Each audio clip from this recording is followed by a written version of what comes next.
नमस्कार दोस्तों, स्वागत है अपने यूट्यूब चैनल जीके फैक्ट के अंदर। दोस्तों, इस वीडियो के अंदर आज देखने वाले हैं कांस्टेबल भर्ती परीक्षा का पेपर सॉल्यूशन। जैसा कि आप जानते हैं कि कांस्टेबल भर्ती की जो न्यू वैकेंसी 2021 है वो आ गई है, जिसका एग्ज़ाम जनवरी 2022 के अंदर होने वाला है। तो इसलिए ये वीडियो इंपॉर्टेंट रहने वाला है, क्योंकि जितने भी कांस्टेबल के प्रीवियस ईयर पेपर है उस पूरे पेपरों का मैं वीडियो सॉल्यूशन लेके आने वाला हूँ, जिसकी पहली सीरीज आज है, जो कि 14/7/2018 को द्वितीय पारी के अंदर जो कांस्टेबल का पेपर हुआ था उस पूरे पेपर का मैं वीडियो सॉल्यूशन लेकर आया हूं, जिसके अंतर्गत 120 टोटल क्वेश्चन है।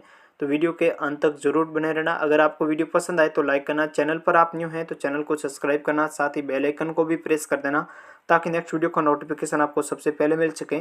तो चलिए शुरुआत करते हैं। पहला पार्ट रीजनिंग का है। ये जो एग्ज़ाम कराया गया था 17/7/2018 को आयोजित किया गया था, द्वितीय पारी का पेपर है। तो पहला क्वेश्चन दे रखा है कि कथनों को पढ़े और दी गई जानकारी से तर्क संगत सही निष्कर्ष की पहचान करनी है। कथन दे रखा है आपको कि सरकार को सीमाओं पर कार्य करने वाले सैनिकों को दुर्गम क्षेत्र भत्ता देना चाहिए। कथन ने ये दे रखा है कि सरकार को है सीमाओं पर कार्य करने वाले सैनिकों को दुर्गम क्षेत्र है वो भत्ता देना चाहिए। कार्यत्रक दे रखा है कि हाँ, यह देश के लिए अत्यधिक कठिन काम करने वाले सैनिकों की कर्तव्यनिष्ठा में बढ़ोतरी होगी।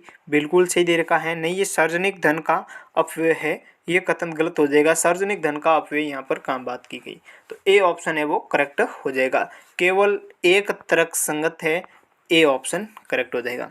अगला क्वेश्चन दे रखा है कि कथनों को पढ़े और दी गई जानकारी से तर्क संगत और सही निष्कर्ष की पहचान करनी है।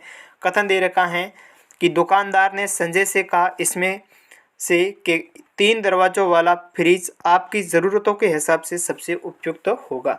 दुकानदार ने संजय से कहा कि 3 दरवाज़ों वाला फ्रिज है वो आपके ज़रूरतों के हिसाब से सबसे उपयुक्त होगा। अब यहाँ पर पूर्व धारणा ये है कि संजय को एक फ्रिज की आवश्यकता है, फ्रिज की आवश्यकता है तभी ये दुकानदार के पास जाता है। बिल्कुल आवश्यकता है। फ्रिज में 3 दरवाजे हैं, फ्रिज में 3 दरवाजे हैं, यहाँ पर वर्णन किया गया है। तो ए और बी दोनों अंतर्निहित है कथन के अंतर्गत, और ए और बी दोनों अंतर्निहित है। सी ऑप्शन है वो करेक्ट हो जाएगा। अगला क्वेश्चन दे रखा है कि श्रृंखला में अनुपस्थित अक्षर के लिए सर्वाधिक उपयुक्त विकल्प का चयन करना है। यहाँ पर श्रृंखला के अंदर आपको अनुपस्थित अक्षर बताना है कि कौन सा अक्षर है यहाँ पर आएगा। तो यहाँ पर आप श्रृंखला के अंदर गौर करके देखेंगे, सबसे पहला अक्षर दे रखा है ए, और उसके बाद में आपको दे रखा है डी, उसके बाद में जे, उसके बाद में ओ, उसके बाद में एक्स, और उसके बाद में आपको खाली स्थान दे रखा है जिसके अंतर्गत क्या आएगा, और उसके बाद में आपको एक्स दे रखा है।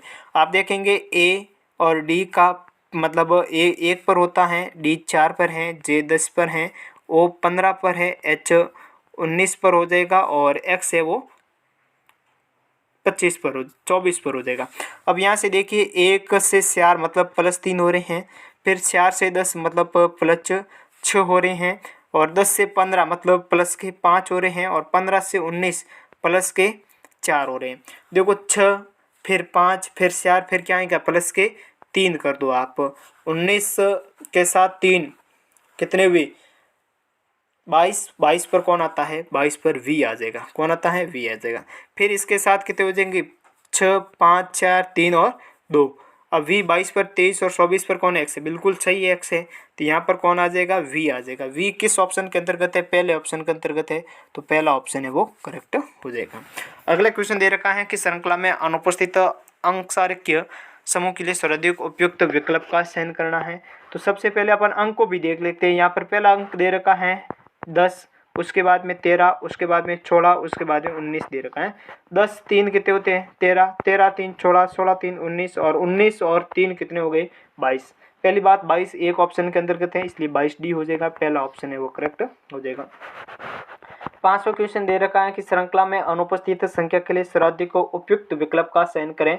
तो श्रृंखला के अंदर अनुपस्थित संख्या के लिए सर्वाधिक उपयुक्त विकल्प कौन सा होगा। यहाँ पर 5 3 5 9 11 15 17 और 21 दे रखा है। सबसे पहली संख्या 3 है, उसके बाद में 5, उसके बाद में 9, उसके बाद में 11, उसके बाद में 15, और 15 के बाद में है 17, और 17 के बाद में दे रखा है 21। अब यहाँ से अपन देखिए 3 और 2 कितने होते हैं 5 + 2, 5 और 4 कितने होते हैं 9 + 4, 9 और 2 कितने होते हैं 11 + 2, 11 और 4 15 + 4, 15 और 2 17 + 2, और 17 और 4 + 4 वो 21, और 21 मतलब +2 करोगे, एक बार +2 हो रहा है, एक बार 4 2 4 2 4, तो लास्ट में कितना होगा +2, 21 और 2 कितने हो गए 23। 23 किस ऑप्शन के अंतर्गत है, बी है, तो बी ऑप्शन है वो आपका करेक्ट हो जाएगा। अगला क्वेश्चन 6 नंबर दे रखा है कि यदि Q का अर्थ प्लस दे रखा है, J का अर्थ गुणा दे रखा है, T का अर्थ माइनस, K का अर्थ भाग है, तो इस प्रकार से इसको किस प्रकार से लिखा जाएगा। तो यहाँ से देखिए आप पहला 35 भाग 5 प्लस 4 × 8 - 2। सबसे पहले बोर्ड मास के नियम के अनुसार भाग किया जाता है। 35 में 5 का दोगे 7 बार और इसको गुणा करोगे 32 हो जाएगा, प्लस 32 - 2, 32 में से दोगे 30 और 30 के साथ 7 जोड़ोगे कितना आ जाएगा 37। तो बी ऑप्शन है वो आपका करेक्ट हो जाएगा। अगला आपको डाटाबेस दे रखा है और यहाँ पर ये प्रश्न पूछ रहा है कि दिए गए वर्षों में किस वर्ष में सबसे अधिक वाहनों की बिक्री हुई। तो सबसे अधिक वाहनों की बिक्री है वो इस वर्ष के अंतर्गत होती है। ये वर्ष कौन सा है, ये वर्ष 2016 है।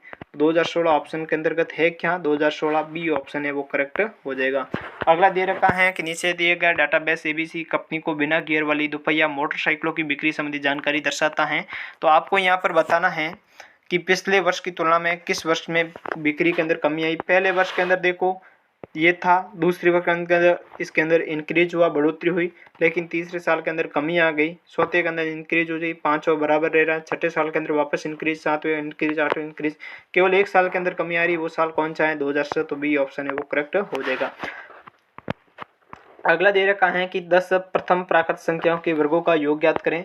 यहाँ पर पहला कथन दे रखा है कि n प्राकृत संख्याओं के वर्गों का योग बिल्कुल सही है कि hn बराबर क्या होता है, n गुणा n प्लस 1 गुणा 2n प्लस 1/6 होता है। ये तो बात सही दे रखी है। ये कह रहा n एक धनात्मक पूर्णांक है, बिल्कुल नहीं, n एक यहाँ पर ऑलरेडी देख रखा है प्राकृतिक संख्या, प्राकृत संख्या होती है, क्या होती है प्राकृत संख्या होती है, इसलिए केवल कथन एक पर्याप्त है, ए ऑप्शन है वो करेक्ट हो जाएगा। और अगला क्वेश्चन दे रखा है कि संकुलता की आयु ज्ञात करनी, किसकी आयु ज्ञात करनी है, संकुलता की आयु ज्ञात करनी। संकुलता जो है वो अपने पोते शशि की आयु से 60 वर्ष अधिक है। पहले आप यहाँ पर देख लीजिए कौन है संकुतला, ठीक है, और पोता है शशि, पोते का नाम क्या है शशि है। अब ये दे रखा है कि संकुतला की आयु अपने पोते की आयु से 60 वर्ष अधिक है। माना पोते की आयु x है तो संकुतला की आयु 60 वर्ष अधिक है, मतलब x + 60 हो जाएगी। दूसरे दे रखा है कि शशि की वर्तमान आयु 3 वर्ष है। अगर शशि 3 साल का है तो संकुतला इससे 60 साल बड़ा, मतलब 63 का हो जाएगा। अब दे रखा है केवल कथन एक पर्याप्त होता तो अपन इसकी 63 वर्तमान आयु ज्ञात नहीं कर पाते। बी केवल पर्याप्त होता तो भी इसकी आयु नहीं हो सकती। ए और बी दोनों आवश्यक हैं, इसलिए आप कहोगे ए और बी दोनों आवश्यक पर्याप्त हैं, डी ऑप्शन है वो करेक्ट हो जाएगा। 11 नंबर क्वेश्चन दे रखा है कि दिए गए सादृश्य में अगली आकृति का चयन करना है। यहाँ पर आप देखेंगे 2 अर्धचंद्राकार आकृति दे रखी है यहाँ इस प्रकार से, फिर यहाँ पर एक अर्धचंद्राकार आकृति उसी स्थिति में है लेकिन दूसरी 90 डिग्री कोण पर घूम गई। यहाँ पर तीसरी एरो का चिन्ह दे रखा है 2, इसमें तो एक तो इस प्रकार से रहेगा और दूसरा है वो इस प्रकार से घूम जाएगा। अब यहाँ से पहले ऑप्शन तो हो नहीं सकता, दूसरा देखते हैं, दूसरा भी नहीं है और ये चौथा भी नहीं। तीसरा ऑप्शन देखो इसी प्रकार जिस प्रकार ये मैंने बनाया है, तो ये जो तीसरा ऑप्शन सी ऑप्शन है वो करेक्ट हो जाएगा। अगला क्वेश्चन दे रखा है 12 नंबर के दिए गए सादृश्यों में अगली आकृति का चयन करें। यहाँ पर प्रश्न आकृति दे रखी है, अगली आकृति है वो कौन सी आएगी, पहले किसकी दे रखी, एरो की इस प्रकार से है, फिर ये एरो है इसमें अंतर्निहित हो रहा है। तो यहाँ से ये अर्धचंद्राकार है, तो अर्धचंद्राकार एक तो ये अर्धचंद्राकार इस प्रकार से भी होगा और दूसरा इसमें अंतर्निहित हो जाएगा। कौन सी आकृति है वो आपको मेल खा रही है, तो यहाँ से देखेंगे भी ऑप्शन है वो करेक्ट हो जाएगा। असंगत की पहचान करनी है, असंगत की पहचान यहाँ से आप देखिए, पहले ये n प्रकार की आकृति है, इसमें सबसे पहले यहाँ पर खड़ी लाइन, फिर तिरछी, फिर खड़ी, तो यहाँ से देखो खड़ी लाइन, तिरछी, फिर खड़ी, फिर तिरछी हो रही है। और यहाँ पर तीसरी आकृति में जिस प्रकार से ये गोलाकार आकृति आ रही है इसी प्रकार आगे बढ़नी चाहिए, लेकिन चौथी आकृति इसके विपरीत है, इसलिए 4 नंबर आकृति इनकरेक्ट हो जाएगी। और इसमें दे रखा 14 नंबर के निम्नलिखित आकृतियों में असंगत आकृति की पहचान करनी है। तो तो यहाँ से अपन देखेंगे कि असंगत आकृति कौन सी है। यहाँ पर सभी ए बी सी देखेंगे सभी ओपन है, बाकी ये जो है वो बंद आकृति है, इसलिए अपने आप में अलग हो जाएगी। और असंगत की पहचान इसमें हैच है, ये अलग हो जाएगा, बाकी ये अलग अलग चिन्ह प्रतीक हैं। और नेक्स्ट दे रखा है असंगत की पहचान कीजिए, प्रशांत प्लस से अलग हो जाएगा, ये सिंबल अलग हो जाएगा, डॉट हो बोले। और नेक्स्ट दे रखा है मतलब डी ऑप्शन के अंतर्गत हो जाएगा। और अगला है निम्नलिखित के लिए सर्वाधिक उपयुक्त व्यवहारक का चयन करना है, मार्शल आर्ट और कुंग फू कराटे के लिए कौन सा हो जाएगा, बी ऑप्शन है वो करेक्ट हो जाएगा। और दी गई आकृतियों में वर्गों की संख्या, इसके अंतर्गत आप वर्ग की काउंटिंग करोगे तो टोटल वर्गों की संख्या है वो कितनी आ जाएगी, 30 आ जाएगी। कितनी आ जाएगी, 30 आ जाएगी। और नेक्स्ट दे रखा है 19 नंबर सवाल हो जाएगा कि प्रणीता उत्तर दिशा की ओर चल रही है। तो सबसे पहले कौन है, प्रणीता है। यहाँ से प्रणीता है, ये पॉइंट है, यहाँ से चलना शुरू किया, किस दिशा में चल रही है, उत्तर दिशा की ओर चल रही है। और वो बाएं मुड़ती हैं, ठीक है, ये बाएं मुड़ गई। और फिर वो काम मुड़ती है, बाएं और मुड़ती है, ये फिर बाएं मुड़ गई। और अंत में वो दाएं जाती है, अंत में कहाँ जाती है, दाएं जाती हैं। तो इस प्रकार हो गई। अब वो किस दिशा में चल रही है, देखो ये ऊपर की साइड तो उत्तर होता है, नीचे दक्षिण होता है, इस साइड पूर्व होता है। अगर इस दिशा में चल रही तो पश्चिम दिशा, और ये इसी दिशा में चल रही मतलब पश्चिम दिशा में चल रही है, सी ऑप्शन है वो करेक्ट हो जाएगा। अगला दे रखा है 20 नंबर के आकृति दर्पण के अंदर प्रतिबिंबित ज्ञात करना है। दर्पण के अंदर कोई भी आकृति हो, जैसे मान लिया ई है, आप ई को दर्पण के अंदर देखोगे इस प्रकार से उल्टा हो जाता है। तो ये आकृति का जो छोटे वाला चेहरा है ना, ये इस साइड है, दोबारा इस साइड होना चाहिए। किस आकृति के अंदर कहते हैं, तीसरी नहीं है, चौथी भी अपने आप करेक्ट इनकरेक्ट हो जाती है। पांचवी इनकरेक्ट, बी ऑप्शन इनकरेक्ट कैसे होता है, इसके अंदर दो बिंदी है लेकिन इसके अंदर दो बिंदी नहीं, इसलिए ए ऑप्शन है वो करेक्ट हो जाएगा।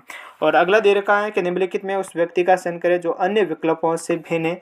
तो अन्य से भिन्न कैसे, सीवी रमन है, होमी जे बाम्बा है, श्रीनिवासन रामानुजन, ये तीनों वैज्ञानिक हैं, लेकिन एसएमएस धोनी क्या है, क्रिकेटर हैं, इसलिए ये अलग हो जाएगा, सी ऑप्शन है वो करेक्ट हो जाएगा। किसी विशेष कोड में कप को क्या लिखा जा रहा है, कप को एफ लिखा जाता है, तो उसी कोड में टी को क्या लिखा जाएगा। अब यहाँ से देखो कप को क्या लिखा जा रहा है, सी यू पी, और इसको क्या लिखा जा रहा है, एफ एक्स एच। सी कितने पर है, सी के साथ अगर 3 पर है, 3 और जोड़े 6 हो गए, एफ आ गया। और इसी प्रकार से इसके साथ +3 बढ़ रहा है, +3 के रूप में ये सीरीज है वो बढ़ रही है। तो ये पूछ रहा है टी को क्या लिखा जाएगा, टी ई ए। अरे टी कितने पर, 20 पर है, अगर टी के साथ और 3 जोड़ेंगे 23 हो जाएगा। 23 पर कौन आता है, डब्ल्यू आता है। ई कितने पर, 5 पर है, 5 के साथ 3 जोड़े एच हो गया 8, और ए 1 पर है, 3 जोड़े तो इसका साथ डी हो जाएगा। डब्ल्यू एस डी किस ऑप्शन के अंतर्गत है, चौथा ऑप्शन है वो करेक्ट हो जाएगा।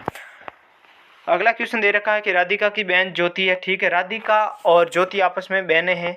तो ज्योति के जो पिता है वो राधिका के भी पिता है। अब पिता की बहन राधिका से, पिता की बहन राधिका से क्या संबंधित है, बुआ हो जाएगी। ये option is the correct answer. और नेक्स्ट क्वेश्चन दे रखा है कि कुछ अंगूर नीले हैं और कुछ काजू मटर हैं, ठीक है। कथन दे रखा है निष्कर्ष, और कुछ अंगूर लाल है, नहीं नीले दे रखा, कुछ काजू नीले हैं, मतलब दोनों कथन अनुसरण नहीं करते हैं। न तो कथन एक अनुसरण करता है, न बी अनुसरण करता है, डी ऑप्शन है वो करेक्ट हो जाएगा। नेक्स्ट क्वेश्चन दे रखा है 25 नंबर। यहाँ पर कथन दे रखे हैं, दिए गए तर्क संगत को पहचान करनी है। कथन, एक त्रिभुज में 3 भुजाएं होती हैं, एक त्रिभुज में 3 भुजाएं होती हैं। फिर कह रहा है एक षटकोण में 6 भुजाएं होती हैं। ये कह रहा निश्चित, एक निष्कर्ष दे रखा है कि एक बहुभुज में कई भुजाएं।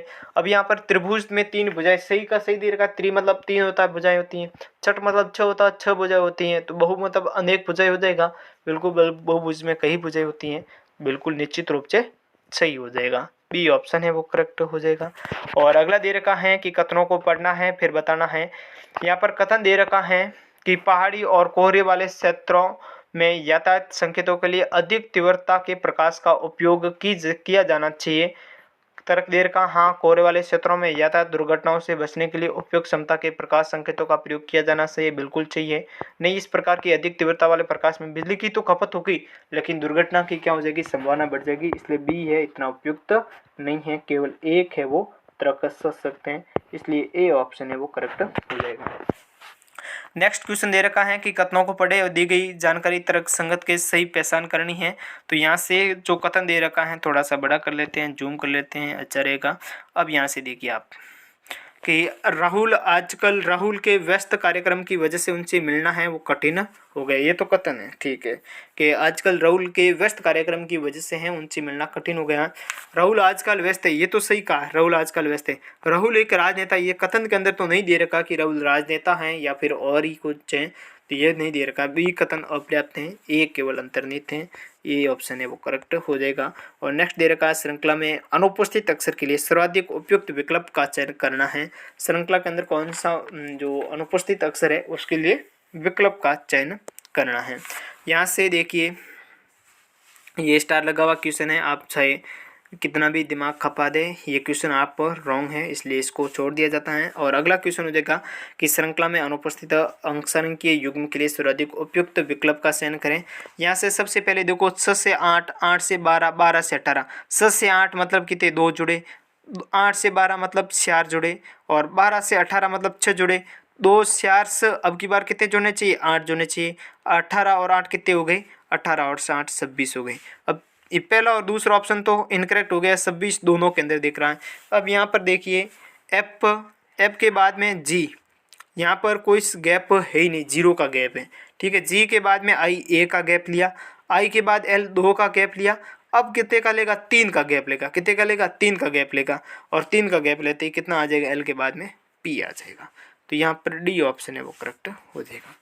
श्रृंखला के अंदर ये पूछ रहा है कि ये श्रृंखला दे रखी है, कौन सी श्रृंखला दे रखी है, 5, 9, 13, 17 में 15वां पद क्या होगा। जब भी आपको 15वां पद 16वां पद ज्ञात करना है तो इसके लिए सूत्र होता है कि ए एन बराबर ए प्लस कोष्टक N minus 1 into D. D यहाँ पर सार्व अंतर है, मतलब 5 और 4, 5 और 9 के बीच में अंतर, 9 और 13, 17 और 13 और 17 के बीच में अंतर कितना है, सार्व अंतर 4 है, ठीक है। तो ए 15 बराबर एन का मान 15, ए का मान कितना, ए का मान पहली संख्या 5 है तो 5 हो जाएगा, प्लस एन का मान 15 और माइनस 1, सार्वंतर कितना 4 है तो इंटू 4। अब देखो 15 में से ए गया 14, 14 का गुणा 4 से करोगे 56, और 5 प्लस 56 तो ए 15 बराबर कितना आ जाएगा, 61 आ जाएगा, ठीक है। अब देखते हैं 61 किस ऑप्शन, पहले ऑप्शन के अंतर्गत है, तो पहला ऑप्शन है वो करेक्ट हो जाएगा। अब अगला दे रखा है 31 नंबर के निम्नलिखित धातुओं में से कौन सी धातु तांबे की तुलना में अधिक अभिक्रियाशील है। तो तांबे की तुलना में अधिक अभिक्रियाशील कौन सी धातु हो जाएगी, लोहा हो जाएगी। और नेक्स्ट दे रखा है कि कैल्शियम क्लोराइड का रासायनिक सूत्र क्या है। कैल्शियम क्लोराइड का रासायनिक सूत्र CaCl2 किसका सूत्र है, कैल्शियम क्लोराइड का सूत्र हो जाएगा। और अगला क्वेश्चन दे रखा है कि निम्नलिखित यौगिकों में से किस से कास्टिक सोडा के रूप में भी जाना जाता है। तो कास्टिक सोडा के रूप में किसे जाना जाता है, NaOH को जाना जाता है। किसको जाना जाता है, NaOH को जाना जाता है कास्टिक सोडा के रूप में। सी ऑप्शन करेक्ट हो जाएगा। निम्नलिखित में से कौन सा, थोड़ा सा इसको बड़ा कर देते हैं, जूम अच्छा दिखे यहाँ से। यहाँ पर दे रखा है कि निम्नलिखित में से कौन सा परजीवी सिर्फ मेजबान जीव होस्ट की कोशिकाओं के भीतर ही प्रजनन करता है। तो कौन सा जीव है, वायरस हो जाएगा। यानी कौन सा परजीवी जो है सिर्फ मेजबान जीव की कोशिकाओं के भीतर ही प्रजनन करता है, तो वो कौन सा हो जाएगा, वायरस हो जाएगा। ए ऑप्शन है वो करेक्ट हो जाएगा। और अगला क्वेश्चन दे रखा है कि किसी कोशिकाओं की कौन सी कोशिकांग को कोशिका के पावर हाउस के रूप में जाना जाता है। तो कोशिका के पावर हाउस के रूप में है वो माइटोकॉन्ड्रिया को जाना जाता है। किसको जाना जाता है, माइटोकॉन्ड्रिया को कोशिका का पावर हाउस के रूप में जाना जाता है। और अगला क्वेश्चन दे रखा है कि मानव शरीर का कौन सा हिस्सा पित्तरस को संग्रहित करता है। पित्तरस को संग्रहित कौन करता है, पित्ताशय करता है। कौन सा अंग करता है, पित्ताशय हो जाएगा। और नेक्स्ट दे रखा है प्रति इकाई क्षेत्रफल पर लगने वाले बल को दाब कहा जाता है। क्या कहा जाता है, दबाव कहा जाता है, क्योंकि दाब बराबर होता है बल बटे क्षेत्रफल। क्या होता है, बल बटे क्षेत्रफल। आप इस प्रकार कह सकते हैं कि प्रति इकाई क्षेत्रफल पर लगने वाला बल ही क्या कहलाता है, दाब कहलाता है। तो प्रति इकाई क्षेत्रफल पर लगने वाले बल को क्या कहा जाता है, दबाव कहा जाता है या दाब कहा जाता है। बी ऑप्शन है वो करेक्ट हो जाएगा। और अगला क्वेश्चन दे रखा है कि किसी गतिशील वस्तु के द्रव्यमान और वेग के गुणनफल को क्या कहा जाता है। तो किसी गतिशील वस्तु के द्रव्यमान और वेग के गुणनफल को क्या कहा जाता है। तो यहाँ पर देखिए P बराबर mv होता है। तो किसी गतिशील वस्तु के द्रव्यमान m आ गया और वेग के गुणनफल वेग v आ गया, उसको क्या कहा जाएगा, p बराबर संवेग होता है। ए ऑप्शन है वो करेक्ट हो जाएगा। और अगला क्वेश्चन दे रखा है 39 नंबर क्वेश्चन हो जाएगा। यहाँ से 40 और 39 नंबर क्वेश्चन दे रखा है। यहाँ पर एक हो गया संवेग। निम्नलिखित में से कौन सी इकाई को शक्ति मापने की इकाई के रूप में इस्तेमाल किया जाता है। तो शक्ति मापने की इकाई के रूप में किसका किया जाता है, P watt. D C option है वो करेक्ट हो जाएगा। और नेक्स्ट क्वेश्चन दे रखा है कि विद्युत धारा की मात्रा को मापने के लिए निम्नलिखित में से कौन सा यंत्र प्रयुक्त किया जाता है। तो विद्युत धारा की मात्रा को मापने के लिए जो यंत्र प्रयुक्त किया जाता है वो अमीटर को प्रयोग किया जाता है। डी ऑप्शन है वो करेक्ट हो जाएगा। और नेक्स्ट दे रखा है ठंडी हवा की परत के जरिए बारिश के पानी के गुजरने पर क्या बनता है, ओला बनता है। यानी कि ठंडी हवा की परत के जरिए बारिश के पानी के गुजरने पर है वो ओला बनता है। ए ऑप्शन है वो करेक्ट हो जाएगा। और पौधे में भूमि के नीचे किस भाग से पानी तथा खनिज पदार्थों को सोख लिया जाता है। तो किस भाग से, जड़ के द्वारा। यानी पौधों के अंदर जड़ के द्वारा पानी का अवशोषण भूमि से पानी का अवशोषण पौधे के किस भाग द्वारा किया जाता है, जड़ के द्वारा किया जाता है। या फिर पानी का कहो या अन्य खनिज पदार्थों का जो अवशोषण है वो जड़ के द्वारा किया जाता है। और फिर तना क्या कार्य करता है, तना है वो विभिन्न भागों तक इसको खनिज पदार्थों को या पानी को पहुंचाने का कार्य करता है। और पत्ती क्या करती हैं, पत्ती पौधे के भोजन बनाने के रूप में कार्य करती हैं। सूर्य के प्रकाश और पर्णहरित की उपस्थिति में पत्तियां हैं पौधे का भोजन बनाती हैं। और फिर भोजन है वो विभिन्न भागों तक पहुंचने का कार्य किसके द्वारा किया जाता है, तने के द्वारा किया जाता है। इसलिए जड़ बी ऑप्शन है वो करेक्ट हो जाएगा। किसी वस्तु पर गुरुत्वाकर्षण बल के माप को क्या कहा जाता है। तो किसी वस्तु पर गुरुत्वाकर्षण के बल का माप ही क्या कहलाता है, भार कहलाता है। और जितना ज़्यादा गुरुत्वाकर्षण बल होगा उसका भार उतना ही अधिक होगा, और जितना कम गुरुत्वाकर्षण बल होगा भार उतना ही कम होगा। आप चंद्रमा पर चले जाओ, गुरुत्वाकर्षण बल पृथ्वी की तुलना में 1/6 कम है, तो इसलिए वहाँ पर भार भी कम हो जाएगा। और अगला क्वेश्चन हो जाएगा कि सातवाहनास को पुराण में क्या कहा गया है। तो सातवाहनास को पुराण के अंदर आंद्रास कहा गया है। क्या कहा गया है, आंद्रास कहा गया है। 1 मिनट, यहाँ पर 44 नंबर 43 क्वेश्चन एक छूट गया बीच में। यहाँ पर 42 नंबर क्वेश्चन आ गया,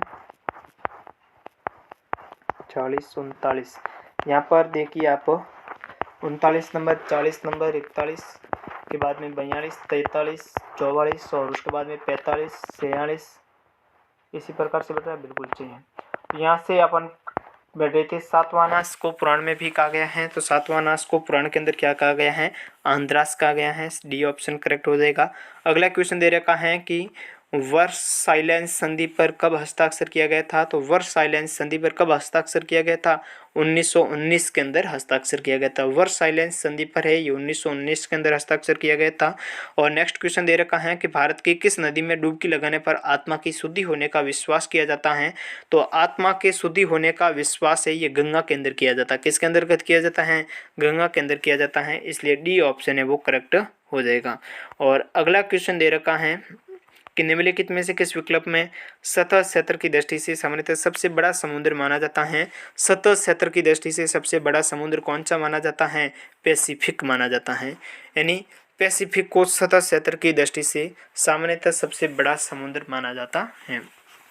और अगला क्वेश्चन हो जाएगा कि गर्ल विद एप्रल इयरिंग किस प्रसिद्ध कलाकार की कलाकृति है। तो girl with apparel earring, girl with apparel earring है, ये किसकी प्रसिद्धि है, कलाकार की कलाकृति है। तो ये हो जाएगी जोहान्स वर्मीयर की हो जाएगी। किसकी हो जाएगी, जोहान्स वर्मीयर की हो जाएगी। डी ऑप्शन है वो करेक्ट हो जाएगा। और नेक्स्ट क्वेश्चन दे रखा है कि मिहिर सेन किस खेल से जुड़े हुए हैं। मिहिर सेन का संबंध है वो तैराकी से हो जाएगा। किससे हो जाएगा, तैराकी से हो गया। मिहिर सेन का संबंध तैराकी से हो जाएगा। उस खेल की पहचान करें जहाँ आपको पार बनाना पड़ता है, यानी उस खेल की पहचान करनी है जहां आपको पार बनाना पड़ता है, तो वो हो जाएगा गोल्फ। बी ऑप्शन है वो करेक्ट हो जाएगा। और अगला क्वेश्चन दे रखा है कि अप्रैल 2018 में गूगल कला और संस्कृति ने पर्यटन मंत्रालय की साझेदारी के साथ वैश्विक इनक्रेडिबल इंडिया पर्यटन के लिए 360 डिग्री कल्पित वास्तुकला वीडियो की शुरुआत की है। तो सी ऑप्शन है वो करेक्ट हो जाएगा। और अगला क्वेश्चन दे रखा है कि अप्रैल 2018 में विश्व के सबसे छोटे भूमिगत फ्रन की खोज कहाँ की गई थी? तो विश्व के सबसे छोटे भूमिगत फ्रन की खोज अप्रैल 2018 के अंतर्गत कहाँ पर की गई थी? पश्चिमी घाट में की गई थी। यानी अप्रैल 2018 के अंदर विश्व के सबसे छोटे भूमिगत फ्रन की खोज है वो पश्चिमी घाट के अंदर की गई थी। डी ऑप्शन है वो करेक्ट हो जाएगा। अगला क्वेश्चन दे रखा है कि अप्रैल 2018 में राष्ट्रीय भौगोलिकी एवं अंतरिक्ष प्रशासन नासा ने क्या किया? ट्रांसिटिंग एक्सोप्लैनेट सर्वे सैटेलाइट नामक नए ग्रह की खोज संबंधित अंतरिक्ष यान की शुरुआत की है। यानी अप्रैल 2018 के अंतर्गत राष्ट्रीय वैमानिक एवं अंतरिक्ष प्रशासन नासा ने ट्रांसिटिंग एक्सोप्लैनेट सर्वे सैटेलाइट नामक नए ग्रह की खोज संबंधित अंतरिक्ष यान की शुरुआत की है। तो ये जो नासा है ये अमेरिका की अंतरिक्ष एजेंसी है, भारत की इसरो हो जाएगी। ठीक है, और इसी प्रकार से अगला क्वेश्चन हो जाएगा कि अप्रैल 2000 और जापान की है वो जाक्सा हो जाएगी अंतरिक्ष एजेंसी। अप्रैल 2018 में भारत की पोषण संबंधित समितियों की राष्ट्रीय परिषद की नामक की पहली बैठक का आयोजन नई दिल्ली में किया गया था। तो ये इस बैठक का आयोजन है वो नई दिल्ली के अंदर किया गया था। तो इसके अंतर्गत अपन देखेंगे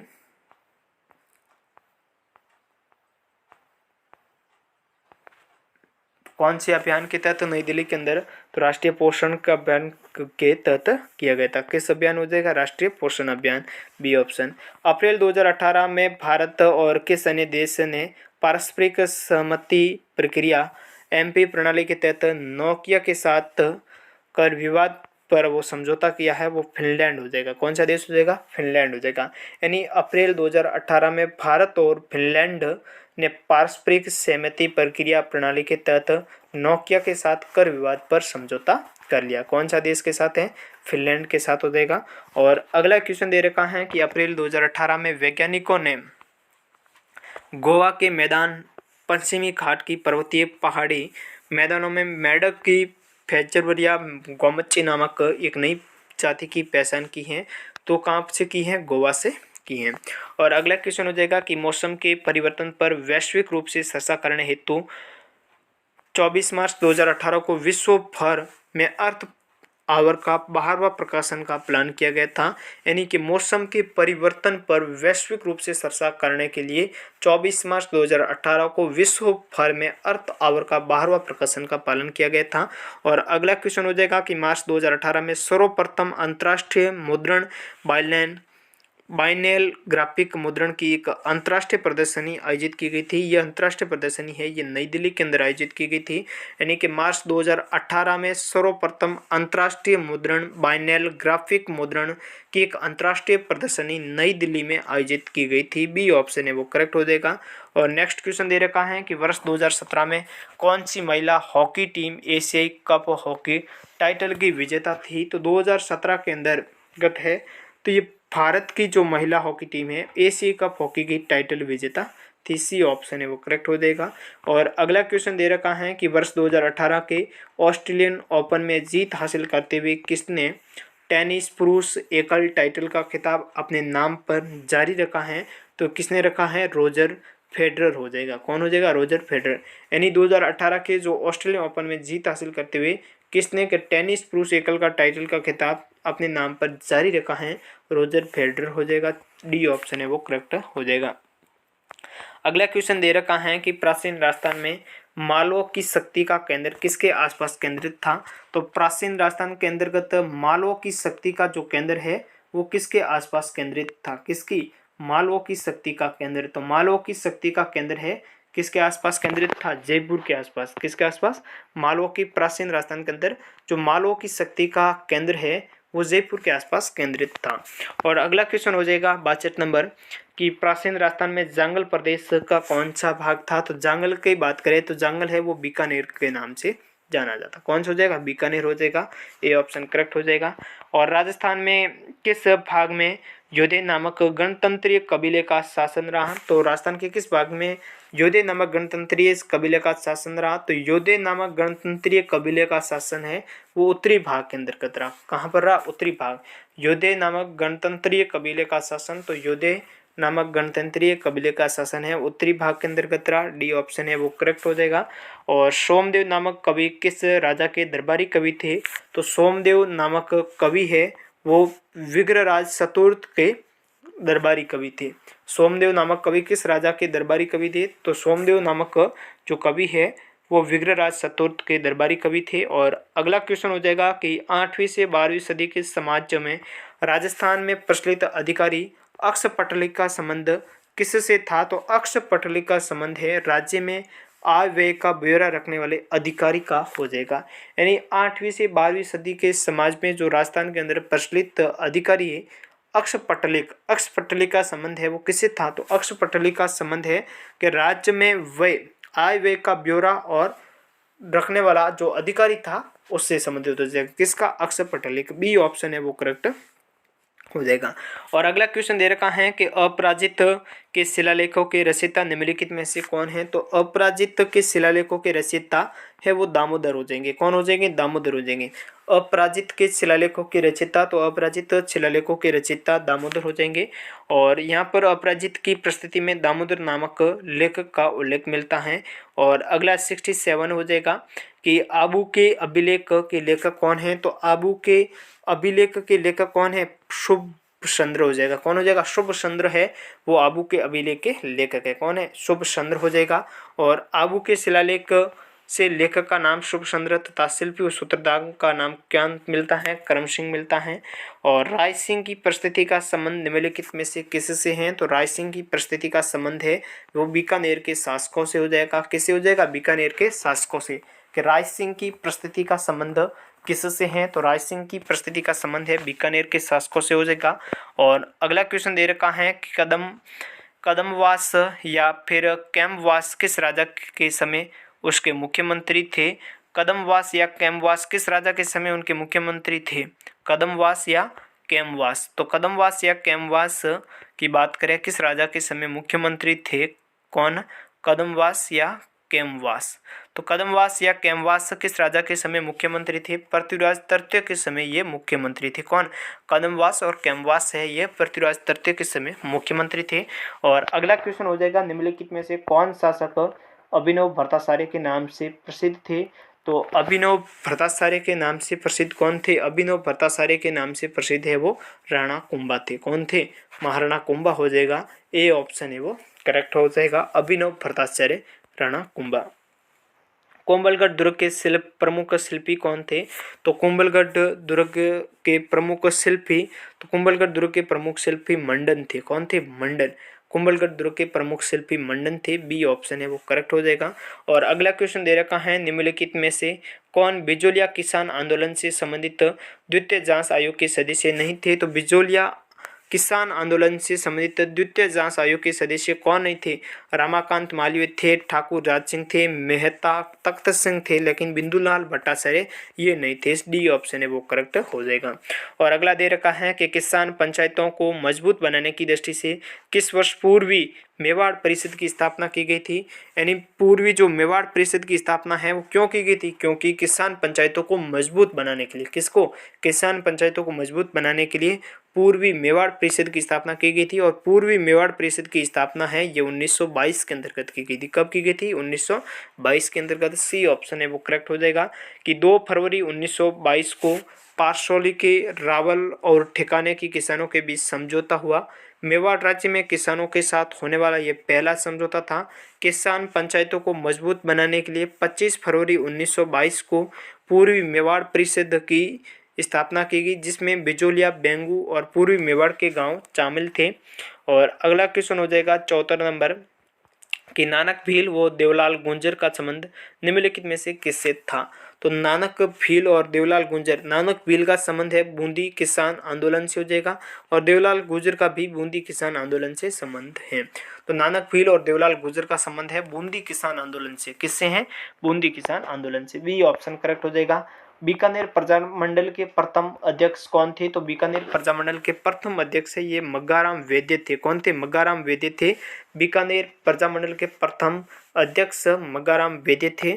और अगला क्वेश्चन हो जाएगा कि अरावली पर्वत की सबसे अधिक ऊंचाई किस जिले के अंतर्गत है? तो अरावली पर्वत की सबसे अधिक ऊंचाई किस जिले के अंतर्गत है? सिरोही के अंतर्गत है। ए ऑप्शन है वो करेक्ट हो जाएगा। और अगला क्वेश्चन यहाँ से देखेंगे किस जिले के अंतर्गत है? सिरोही के अंदर हो गई। अब यहाँ पर आपको दे रखा है कि गलत युग्म है उसकी पहचान करनी है। तो यहाँ से सबसे पहला दे रखा है असलगढ़ छोटी सिरोही बिल्कुल सही है। तारागढ़ छोटी अजमेर ये भी सही है। खो छोटी जयपुर ये भी सही है। और गुरु सीकर छोटी सीकर नहीं है, यहाँ पर कहाँ पर है? सिरोही के अंतर्गत है। ये ऑप्शन है वो करेक्ट हो जाएगा। डी ऑप्शन है वो इनकरेक्ट हो जाएगा। और अगला क्वेश्चन दे रखा है कि राजस्थान के किस अंचल को बांगर प्रदेश भी कहा जाता है? तो किस अंचल को बांगर प्रदेश भी कहा जाता है? कौन सा प्रदेश? बांगर प्रदेश। बांगर प्रदेश है ये शेखावटी अंचल को कहा जाता है। किसको कहा जाता है? शेखावटी अंचल को कहा जाता है। कि राजस्थान के किस अंचल को बांगर प्रदेश भी कहा जाता है? तो बांगर प्रदेश शेखावटी अंचल हो जाएगा। और अगला क्वेश्चन दे रखा है कि राजस्थान का कौन सा भौगोलिक अंचल प्राचीनतम है? तो राजस्थान का कौन सा भौगोलिक अंचल प्राचीनतम है? तो भौगोलिक अंचल प्राचीनतम है ये अरावली पर्वतीय अंचल हो जाएगा। कौन सा हो जाएगा? अरावली पर्वतीय अंचल है ये राजस्थान का सर्वाधिक जो भौगोलिक अंचल प्राचीनतम हो जाएगा। सी ऑप्शन है वो करेक्ट हो जाएगा। अगला क्वेश्चन दे रखा है कि वन्य जीवों के संरक्षण के लिए किए गए कार्य और कार्यों की पहचान करनी है। तो यहाँ से देखिए राष्ट्रीय उद्यानों बिल्कुल वन्य जीव के संरक्षण के लिए कार्य है। अभ्यारण्यों की स्थापना है। वन्य जीवों के शिकार पर रोक है। वनारोपण करना, ये तीनों ऑप्शन सही हो जाएंगे, इसलिए डी ऑप्शन है वो करेक्ट हो जाएगा। अगला दे रखा है 81 के इमारती लकड़ी के लिए प्रसिद्ध सागवान के वन किस जिले में सर्वाधिक पाए जाते हैं? तो इमारती लकड़ी के लिए प्रसिद्ध सागवान के वन है वो सर्वाधिक है बांसवाड़ा जिले के अंदर पाए जाते हैं। किस जिले के अंदर पाए जाते हैं? सागवान के वन है वो बांसवाड़ा जिले के अंदर सर्वाधिक पाए जाते हैं, इसलिए बी ऑप्शन है वो करेक्ट हो जाएगा। अगला क्वेश्चन दे रखा है कि निम्नलिखित में से राजस्थान के किस जिले में सर्वाधिक औसत वर्षा रिकॉर्ड की जाती है? औसत वर्षा रिकॉर्ड है ये झालावाड़ के अंतर्गत की जाती है। किसके अंतर्गत? झालावाड़ के अंतर्गत, एमपी के सीमा पर है। और अगला क्वेश्चन हो जाएगा कि सरिस्का वन्यजीव अभ्यारण्य में कौन सी परियोजना क्रियान्वित की गई है? तो सरिस्का वन्यजीव अभ्यारण्य के अंदर कौन सी परियोजना? बाघ परियोजना क्रियान्वित की गई। कौन सी परियोजना? बाघ परियोजना हो जाएगी। कि सरिस्का वन्यजीव अभ्यारण्य में कौन सी परियोजना कार्यान्वित की जा रही है? बाघ परियोजना हो जाएगी। और अगला दे रखा है 84 पशु गणना 2012 के अनुसार निम्नलिखित में से कौन सा पशु राजस्थान में सर्वाधिक संख्या में पाला जाता है? तो यहाँ पर पशु गणना 2012 के अनुसार आपको बताना है कि राजस्थान के अंदर कौन सा पशु है वो सर्वाधिक मात्रा के अंदर पाला जाता है। तो यहाँ से अपन देखेंगे पहला ऑप्शन गाय था, दूसरा भैंस था, तीसरा और चौथा क्या है देखते हैं। तीसरा बकरी आ गया, इसलिए सर्वाधिक कौन सा है? बकरी है। सी ऑप्शन है वो करेक्ट हो जाएगा। और अगला दे रखा है कि राजस्थान के लोगों का प्रमुख व्यवसाय क्या है? तो राजस्थान के लोगों का प्रमुख व्यवसाय है वो कृषि हो जाएगा। बी ऑप्शन करेक्ट है। और नीचे दी गई सिंचाई परियोजना उनसे संबंधित जिले का कौन सा युग्म है वो सही नहीं दे रखा है। पहला है काली सिंध परियोजना, ये उदयपुर इनकरेक्ट हो जाएगा। और दूसरा है जाखम परियोजना प्रतापगढ़, बिल्कुल सही है, जाखम परियोजना प्रतापगढ़। तीसरा है जवाई परियोजना पाली, बिल्कुल सही है, जवाई परियोजना पाली। और कोठारी परियोजना भीलवाड़ा हो जाएगा। तो जाखम परियोजना प्रतापगढ़ हो जाएगा, जवाई परियोजना पाली हो जाएगी, कोठारी परियोजना है भीलवाड़ा हो जाएगी। और अगला क्वेश्चन दे रखा है निम्नलिखित में से राजस्थान का कौन सा जिला मैग्नीज खनिज के लिए प्रसिद्ध है? तो मैग्नीज खनिज के लिए कौन सा जिला प्रसिद्ध है? बांसवाड़ा हो जाएगा। कौन सा हो जाएगा? बांसवाड़ा। यानी कि राजस्थान का बांसवाड़ा जिला है वो मैग्नीज खनिज के लिए प्रसिद्ध है। कौन सा जिला मैग्नीज खनिज के लिए प्रसिद्ध है? बांसवाड़ा हो जाएगा। और अगला क्वेश्चन दे रखा है कि जनगणना 2011 के अनुसार राजस्थान की कुल कितने प्रतिशत जनसंख्या गांवों में निवास करती हैं? तो राजस्थान की 75% जनसंख्या है टोटल वो गांवों के अंदर निवास करती हैं। और अगला क्वेश्चन दे रखा है कि राजस्थान की जनगणना 2011 के अनुसार निम्नलिखित में से कौन से गलत कथन की पहचान करनी है? तो यहाँ पर दे रखा है जनसंख्या वृद्धि दर 21.31% बिल्कुल सही है। जनसंख्या वृद्धि दर जो 2011 की है राजस्थान की वो 21.31% है। और लिंगानुपात 1000 महिलाएं प्रति 1000 पुरुष, ये गलत है ही नहीं, 1000 पुरुष प्रति 1000 महिलाएं। और कुल साक्षरता दर 66.11, ये भी सही ऑप्शन है। राज्य की सर्वाधिक जनसंख्या जयपुर जिले में रहती है, तो दूसरा ऑप्शन है वो करेक्ट हो जाएगा। अगला क्वेश्चन दे रखा है कि ऐतिहासिक पर्यटन स्थल आमेर का किला राजस्थान के किस जिले में स्थित है? तो आमेर का किला है ये राजस्थान के जयपुर जिले के अंदर स्थित है। ए ऑप्शन है वो करेक्ट हो जाएगा। वर्ष 2017-18 में राजस्थान में प्रति व्यक्ति आय स्तर कीमतों 2011-12 पर कितनी थी? तो कितनी थी? 77,146 रुपये। डी ऑप्शन है वो करेक्ट हो जाएगा। और अगला क्वेश्चन दे रखा है, वर्ष 2017-18 में राजस्थान में उद्योग क्षेत्र द्वारा मूल स्तर की कीमतों पर सकल राज्य मूल्य योग का क्षेत्रीय योगदान है वो क्या है? यानी कि राजस्थान में उद्योग क्षेत्र द्वारा मूल स्तर की कीमतों पर सकल राज्य मूल्य योग का क्षेत्रीय योगदान कितना है? तो क्षेत्रीय जो योगदान है वो कितना हो जाएगा? 30.32% योगदान हो जाएगा। ए ऑप्शन है वो करेक्ट हो जाएगा। और अगला क्वेश्चन दे रखा है कि राजस्थान में इंदिरा गांधी नहर का प्रवेश बिंदु निम्नलिखित में से कौन सा जिला है? तो राजस्थान में इंदिरा गांधी नहर का जो प्रवेश बिंदु है वो कौन सा है? हनुमानगढ़ जिला। कौन सा है? हनुमानगढ़ जिला। यानी इंदिरा गांधी नहर का प्रवेश बिंदु हनुमानगढ़ जिला हो जाएगा। और नेक्स्ट क्वेश्चन दे रखा है कि किस वर्ष में सूरतगढ़ तापीय विद्युत केंद्रीय थर्मल पावर स्टेशन की पहली इकाई ने अपना वाणिज्यिक संचालन ऑपरेशन आरंभ कर दिया है? तो यहाँ से किस वर्ष के अंतर्गत? फरवरी 1999 के अंतर्गत। कब? फरवरी 1999 के अंतर्गत सूरतगढ़ तापीय विद्युत केंद्र की पहली इकाई ने अपना वाणिज्यिक संचालन आरंभ कर दिया है, फरवरी 1999। सूरतगढ़ तापीय विद्युत केंद्र की पहली इकाई कब स्थापित की गई? तो पहली इकाई है 10 मई 1998 को स्थापित की गई। कोयला प्रजनन 4 अक्टूबर 1998 और वाणिज्यिक संचालन है 1 फरवरी 1999 को की गई है। अगर आपको इम्पोर्टेंट लगे तो आप इसका स्क्रीनशॉट भी ले सकते हैं। और अगला क्वेश्चन दे रखा है कि राजस्थान के किस जिले में तांबा प्रागलक समेल्टर स्थित है? तो तांबा प्रागलक सेंटर जो है वो कहाँ पर है? झुंझुनू के अंतर्गत है। सी ऑप्शन है वो करेक्ट हो जाएगा। नेक्स्ट क्वेश्चन दे रखा है 96, राजस्थान के किस जिले में देबारी जस्ता प्रागलक समेल्टर स्थित है? तो देबारी जस्ता प्रागलक की बात करें ये उदयपुर के अंतर्गत है। देबारी जस्ता प्रागलक उदयपुर। डी ऑप्शन करेक्ट हो जाएगा। और राजस्थान में किस वर्ष में नमक श्रम कल्याण योजना प्रारंभ की गई थी? तो नमक श्रम कल्याण योजना है ये 2009 के अंतर्गत प्रारंभ की गई। कब की गई? 2009 के अंतर्गत। राजस्थान में नमक कल्याण योजना है यह 1 अप्रैल 2009 से प्रारंभ होती है। किस वर्ष में पन्नाधाय जीवन अमृत योजना आरंभ हुई? पन्नाधाय जीवन अमृत योजना है ये 2006 के अंदर आरंभ हुई। कब हुई थी? 2006 में। यानी पन्नाधाय जीवन अमृत योजना आरंभ कब हुई थी? पन्नाधाय जीवन अमृत योजना है ये 2006 के अंदर हो गई। और अगला क्वेश्चन हो जाएगा, दे रखा है यहाँ से कितना नंबर? 98 है।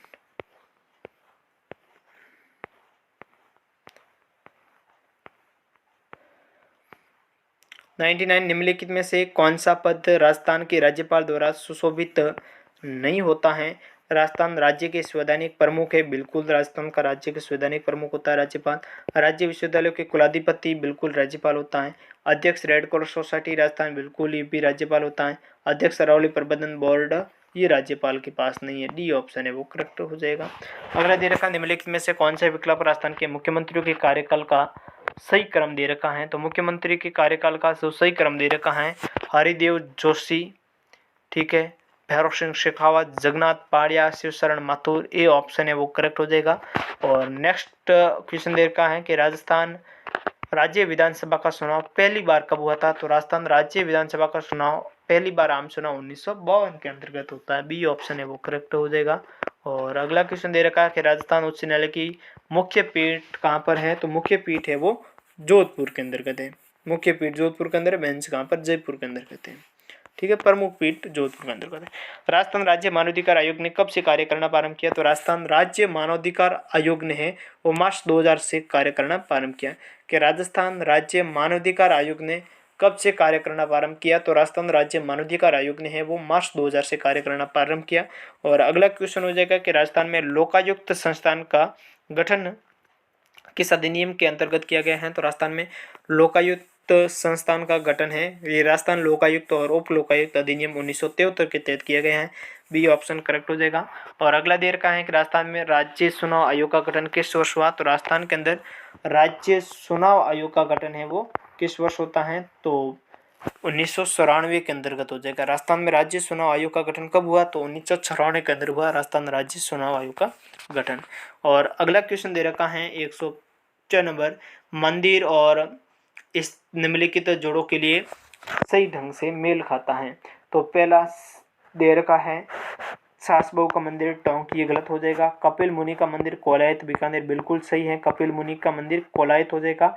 और गोविंद देव जी का मंदिर जयपुर, ये भी सही है, गोविंद देव जी का मंदिर जयपुर। और एकलिंग जी का मंदिर है ये उदयपुर डी, इसलिए ये ऑप्शन है वो करेक्ट हो जाएगा। और अगला क्वेश्चन दे रखा है आबानेरी मंदिर कहाँ स्थित है, आबानेरी मंदिर है ये दौसा के अंतर्गत हो जाएगा, सी ऑप्शन है वो करेक्ट हो जाएगा। आबानेरी मंदिर कहाँ स्थित है, तो आबानेरी मंदिर है ये दौसा के अंतर्गत है, सी ऑप्शन इन। और अगला दे रखा है कि किस शहर के किले में जय बाण या जय जवान तोप को रखा गया है, जय बाण या जय जवान तोप को किस किले के अंतर्गत रखा गया है, जयपुर किले के अंतर्गत रखा गया है, बी ऑप्शन करेक्ट हो गया।